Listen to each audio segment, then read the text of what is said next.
All right, let's dig a little deeper into what's happening today in Des Moines. Sarah Bedford is here. She's a political and investigative reporter for the Washington Examiner. Sarah, great to have you with us. Thanks for having me.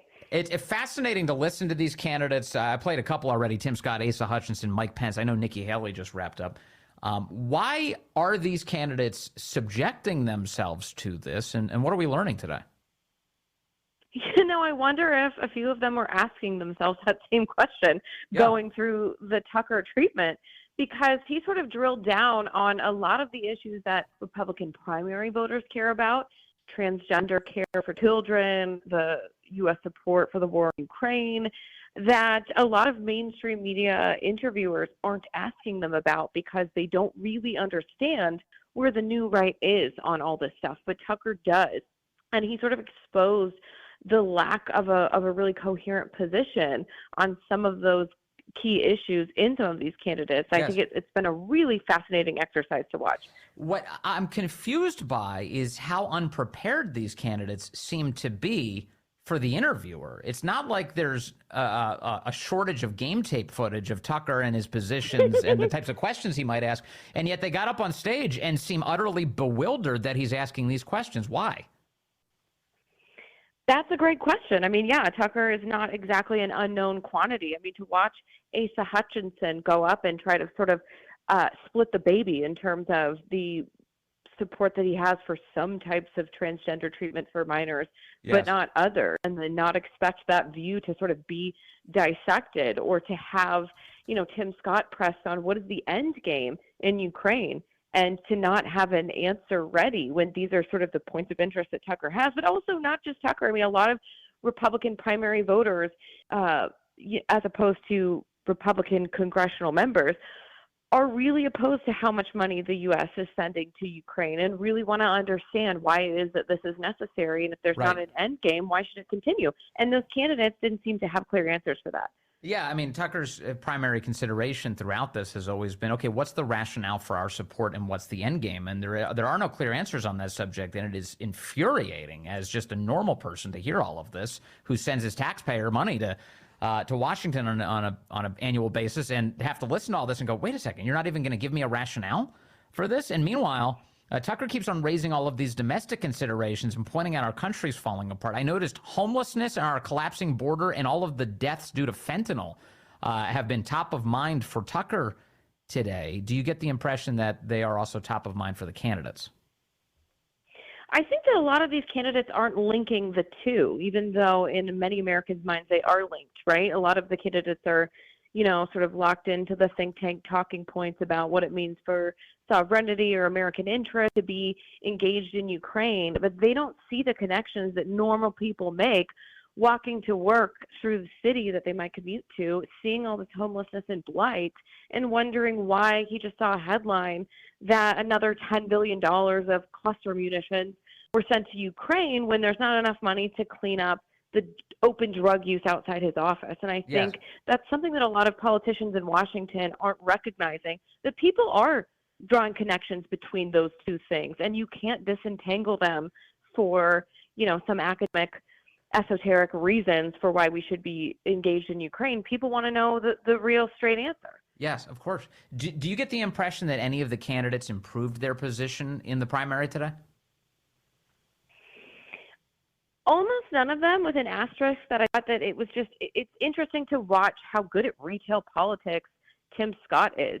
Tucker was asking him a question about defunding the Pentagon and why the Pentagon's payroll should be justified with all of these people who are being sent to Ukraine, and they're not doing enough here at home. And Tim Scott just sort of did take control of the conversation a little bit, and he jumped out of his seat and he said, everybody get on your feet. Let's take a poll. Do we think we need 80,000 IRS agents? I mean, he totally changed the subject, but he showed the mastery of working a crowd that I think some of the other candidates clearly don't have. They sort of withered under Tucker's scrutiny.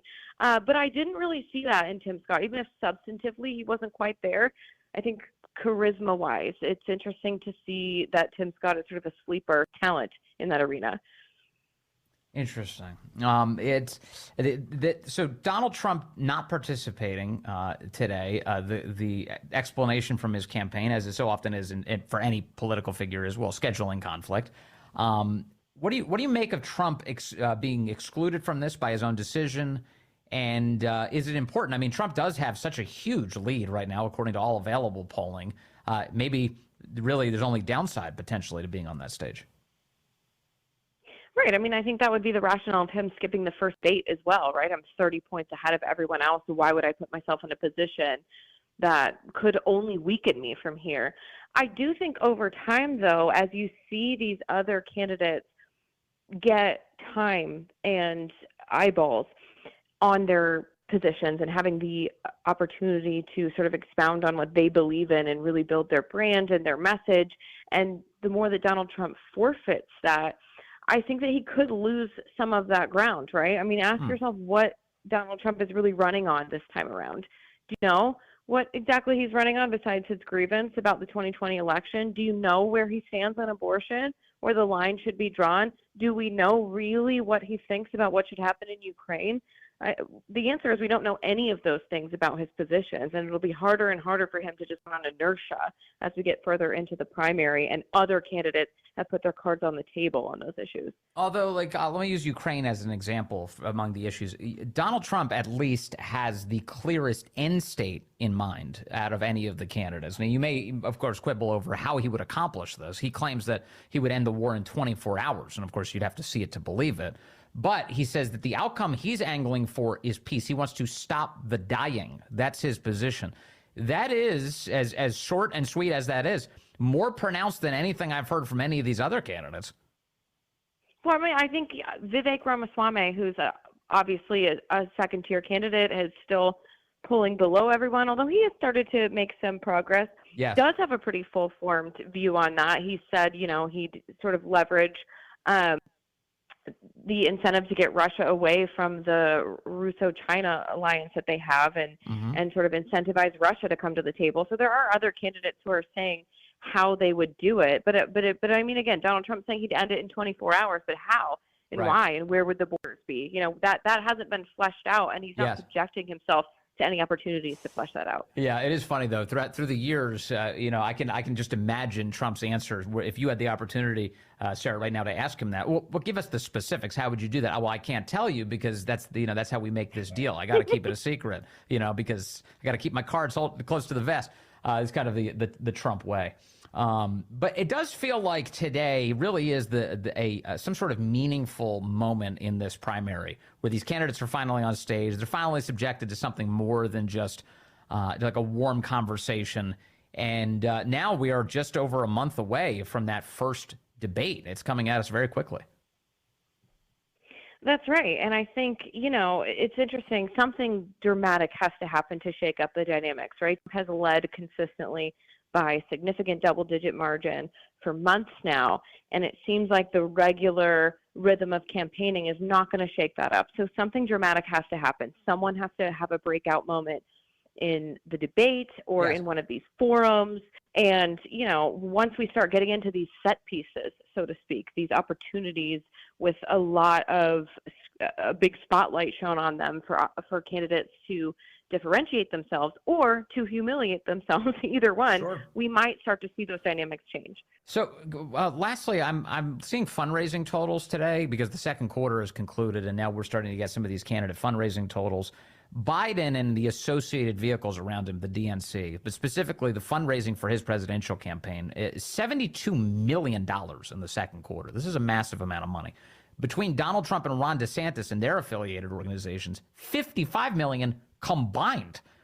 Are there any lessons in this that Joe Biden has just such a massive war chest building, and you were looking at Trump and DeSantis, and they're, at least in the second quarter, they're not that close to Biden? What's going on? Well, I think, Biden is the only Democrat really on the left that's collecting money. And on the Republican side, you have millions of dollars being spread between a half dozen candidates or more who are obviously going to see that money diluted. No one candidate on the right is going to pull in as much as Biden on the left when he's raising money as an incumbent president and all the bells and whistles that comes with. He's been doing a lot of these high dollar fundraisers out in Tony area of America, gets to roll up in the motorcade. I mean, that alone raises a lot of money, but you do have the money spread out right now among different Republican candidates. And until that field narrows down, I think you are going to see the primary candidates raising a little less money, because think of none of the Republican candidates are sure bets right now. Yeah. If you give money to Biden, you know that he's going to be in the general election. He's a safer investment Right. from a political donor standpoint. Well, that's a logical explanation for sure, because a lot of money may be waiting until the safe bet emerges. But man, with the lead Trump has at the moment, it's looking increasingly like that might be the guy. We will see. In the meantime, Sarah Bedford from the Washington Examiner, thank you as always. Please have a great weekend.